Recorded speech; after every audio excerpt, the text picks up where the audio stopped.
وإذ استسقى موسى لقومه فقل اضرب بعصاك الحجر فانفجرت منه 12 عينا قد علم كل أناس مشربهم كلوا واشربوا من رزق الله ولا تعثوا في الأرض مفسدين وإذ قلتم يا موسى لن نصبر على طعام واحد فادع لنا ربك يخرج لنا مما تنبت الأرض من بقلها وقثائها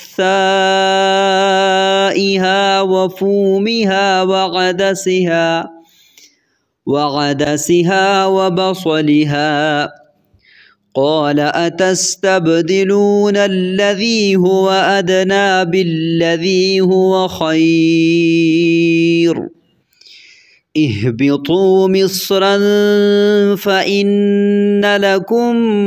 ما سألتم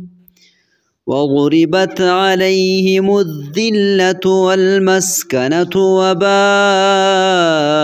بغضب من الله ذلك بأنهم كانوا يكفرون بآيات الله ويقتلون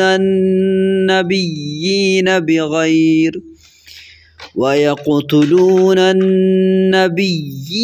بغير الحق ذلك بما عصوا وكانوا يعتدون